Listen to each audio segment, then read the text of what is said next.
اللہ اللہ۔ ہم یقولون نحن جمیع منتصر، کیا کہتے ہیں وہ مشرک کہ ہم بڑی جماعت ہیں، انتقام لینے والے ہیں۔ مشرکین مکہ معظمہ میں جب مسلمان ان کو اس بات سے ڈراتے کہ مسلمان ایک نہ ایک دن تمہیں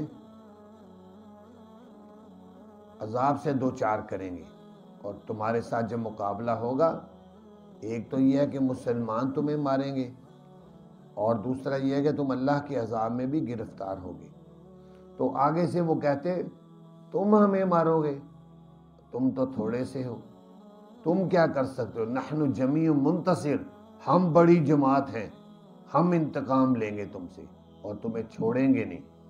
تو پھر اللہ تعالیٰ نے فرمایا سَيُهْزَمُ الْجَمْعُ وَيُوَلُّونَ الدُّبُرَ، ان قریب شکست کھا جائے گی یہ جماعت جو بڑا دعویٰ کر رہی ہے، ان قریب ہی وہ وقت آنے والا ہے یہ شکست کھائے گی، وَيُوَلُّونَ الدُّبُرَ، اور یہ پیٹ پھیر کر بھاگ جائیں گے۔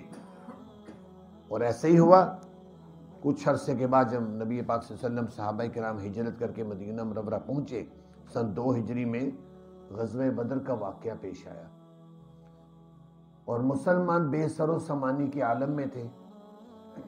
8 تلواریں ٹوٹل، 6 زریں تھیں، 2 گھوڑے اور 70 اونٹ، اور ایک ایک آدمی کے لیے ایک ایک اونٹ بھی نہیں تھا۔ مدینہ منورہ سے چلتے ہوئے یہ طے ہوا کہ ایک ایک اونٹ 3 آدمیوں کو ملے گا، حتیٰ کہ نبی پاک صلی اللہ علیہ وسلم آپ کے ساتھ 2 آدمی اور، ان کے لیے 1 اونٹ تھا۔ وہ دونوں آدمی جب اپنی اپنی باری پر انہوں نے چل لیا تو نبی پاک صلی اللہ علیہ وسلم کے چلنے کے باری آئی تو کہنے لگے نحن نمشی منکا، ہم آپ کی طرف سے چلیں گے یا رسول اللہ، آپ بیٹھے رہیں۔ آپ نے فرمایا نہ، میں بھی چلوں گا اپنی باری پر، تاکہ اللہ کے راستے کی یہ گرد و غبار میرے بھی پاؤں پر پڑے۔ چلے اور وہاں پہنچے، 313 ٹوٹل، بے سر و سامانی کے عالم میں، اور وہاں جب پہنچے اتفاق سے مشرکین مکہ 1000 کی تعداد میں پہلے پہنچ کر انہوں نے اچھی جگہ پر قبضہ کر لیا تھا جہاں پانی بھی تھا اور وہاں پر ریتلا وہ مٹی تھی، جمی ہوئی مٹی، اور بڑی اچھی لوکیشن پر انہوں نے جا کر ڈیرا لگایا۔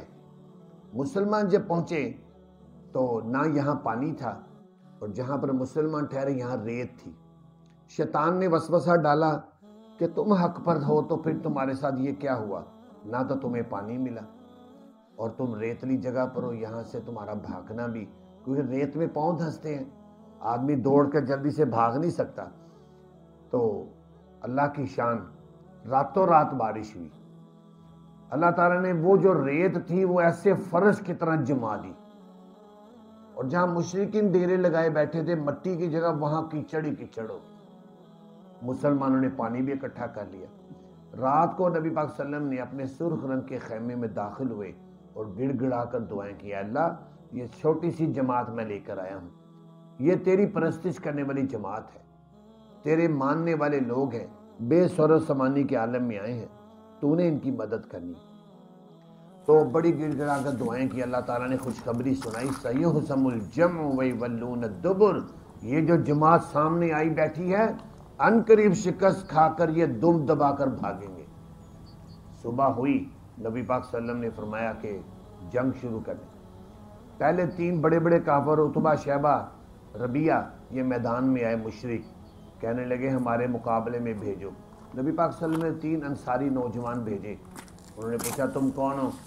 انہوں نے بتایا ہم انصار ہیں۔ انہوں نے کہا تم ہماری ٹکر کے آدمی نہیں ہو، ہماری ٹکر کے بندے بھیجو جو مکے کے رہنے والے، وہ آئیں۔ نبی پاک صلی اللہ علیہ وسلم نے فرمایا قم ابو حمزہ، حضرت حمزہ کو کہا تم کھڑے ہو، جو حضرت علی کو، ابو عبیدہ کو فرمایا تم ان کے مقابلے میں آؤ۔ جب یہ مقابلے میں آئے تو پھر لڑائی ہوئی، پہلے 3 بڑوں کی لڑائی ہوئی، ابو عبیدہ تو شہید ہوئے، حضرت حمزہ اور حضرت علی نے باقیوں کو قتل کیا، جو مشرکین تینوں قتل ہوئے۔ اس کے بعد لڑائی شروع ہوئی تو دیکھتے ہی دیکھتے مسلمانوں کا پلڑا بھاری ہوا اور بڑے بڑے سرغنے کافر 70 قتل ہوئے، وہاں 70 گرفتار ہوئے، باقی ایسے دم دبا کر بھاگے، قرآن پاک کی جو پیشن گوئی تھی 100% سچی ثابت ہوئی، اور ایسے بھاگے جبکہ 6 مہینے جا کر اپنے گھروں میں چھپ گئے، منہ دکھانے کے قابل نہیں رہے۔ اللہ تعالیٰ نے اپنے پیارے پیغمبر کو، پیارے حبیب صلی اللہ علیہ وسلم کو، ان کی جماعت کو کامیابی تھا۔ فرمایا یہ بڑے دعوے کر رہے ہیں، ان قریب یہ بھاگیں گے۔ پھر اس کے بعد یہ تو دنیا کا ہو گیا، فرمایا بل الساعۃ موعدہم، پھر قیامت، بلکہ قیامت ان کا مقررہ وعدہ ہے۔ جب قیامت تو آنے دو، اس وقت جب اللہ کی عدالت لگے گی پھر تمہیں کیا پتا، والساعۃ ادھیٰ وامر، اور قیامت بہت ہی دہشت ناک اور بہت کڑوی ہے۔ دنیا کی عدالتوں میں لوگ پیسے دے کر بچ جاتے ہیں، قاتل بھی بچ جاتے ہیں، مجرم بچ جاتے ہیں، پیسہ دے کر چھوٹ جاتے ہیں۔ وہ اللہ کی عدالت ہوگی، وہاں کوئی نہیں بچ سکے گا۔ مجرم کو اللہ تعالیٰ نے قیامت رکھی اس لیے ہے کہ دنیا میں ظلم و ستم کر کے جو لوگ بچ جاتے ہیں، قیامت میں ان کے جرائم کی ان کی پوری سزا ملے گی۔ اور دنیا میں جو لوگ نیک اعمال کرتے کرتے تکلیفوں میں، تنگیوں میں، مشقتوں میں زندگیاں گزار جاتے ہیں، ایون کہ نبی پاک صلی اللہ علیہ وسلم جو کائنات میں سب سے زیادہ رتبہ رکھتے ہیں اللہ کے بعد، ان کی زندگی ایسی تھی کہ 2 مہینے گھر میں چولہا نہیں جلتا تھا۔ حضرت عائشہ فرماتی ہیں ذرا ہم کھجور اور پانی کھا کر گزارا کرتے تھے، یہ زندگی تھی۔ تو نیکوں کو نیکی کی جزا نہیں ملی اور بروں کو برائی کی سزا نہیں ملی، اس لیے اللہ نے قیامت رکھی ہے کہ عدالت لگائیں گے اور پھر وہاں سب فیصلے ہوں گے۔ تو فرمایا ان المجرمین فی ضلال وسعر، بے شک مجرم لوگ بتا گمراہی میں ہیں اور جنون میں پھر رہے ہیں، وہ کسی بھول میں ہیں۔ یوم یسحبون فی النار علی وجوہہم، جس دن گھسیٹے جائیں گے جہنم میں منہوں کے بل، زنجیریں ڈال کر ان کے پاؤں میں ان مجرموں کو، کافروں کو اللہ تعالیٰ کہیں گے ان کو گھسیٹو، تو فرشتے ان کو گھسیٹیں گے منہ کے بل، منہ کے یعنی ان کے منہ گھسٹتے جائیں گے۔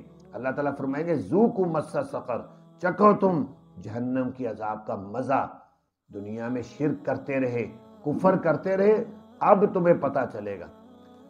فرمایا انا کل شیء خلقناہ بقدر، بے شک ہر چیز کو ہم نے پیدا کیا اندازے سے، کوئی چیز بے اندازہ بے ڈھنگی نہیں ہے، ہر چیز اندازے سے پیدا کی ہے۔ سورج، چاند، ستارے، مخلوقات، انسان کی ہر چیز بڑی ہی اندازے سے جچی تلی پیدا کی ہے، یہ اس کی قدرت ہے۔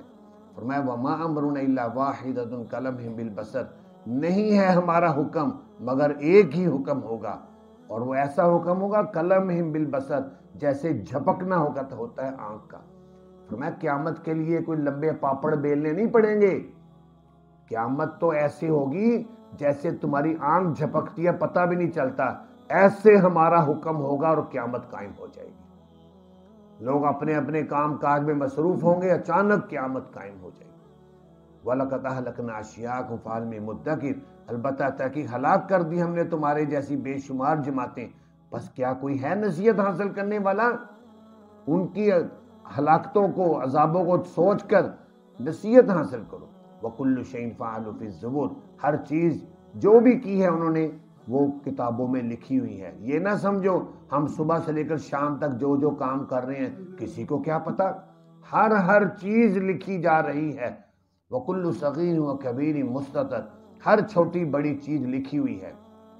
قیامت کے دن جب اعمال نامہ کھلے گا، آدمی اپنا اعمال نامہ پڑھے گا، حیران پریشان ہو جائے گا، کہے گا اتنی چھوٹی چھوٹی چیزیں آنکھوں سے کیے ہوئے اشارے تک لکھے ہوئے ہوں گے کہ اس نے آنکھوں سے اشارہ کر کے کسی کے بارے میں برا اشارہ کیا تھا، اس نے قبلے کی طرف منہ کر کے تھوکا تھا، اس نے راستے میں کیلے کے چھلکے پھینکے تھے۔ یہ چھوٹی چھوٹی چیزیں بھی لکھی ہوئی ہوں گی، آدمی کہے گا میں تو ان کو گناہ بھی نہیں سمجھتا، تو حیران ہو جائے۔ تو فرمایا ہر چیز لکھی ہوئی ہوگی۔ بس کامیاب کون لوگ ہوں گے؟ ان المتقین فی جنات و نہر، بے شک متقی لوگ، متقی وہ ہوتے ہیں جن کے تقوی کا سب سے بڑا درجہ یہ ہے شرک سے بچتے ہیں، اور سب سے چھوٹا درجہ یہ ہے غیر مناسب بات سے بھی وہ بچتے ہیں۔ بے شک متقی لوگ جنتوں کے باغات میں ہوں گے، نہریں ہوں گی، فی مقعد صدق، سچائی کی بیٹھک ہوگی وہاں۔ سچائی کی بیٹھک کہاں ہوگی؟ عند ملیک مقتدر، بادشاہ کے پاس ہوگی، جو بڑی قدرت والا بادشاہ یعنی اللہ کے پاس وہ بیٹھک ہوگی، وہ بیٹھنا نصیب ہوگا۔ اللہ تعالیٰ سے دعا ہے اللہ تعالیٰ ہم سب کو وہ بیٹھک نصیب فرما دے اور جنت الفردوس میں اعلیٰ مقام عطا فرما دے۔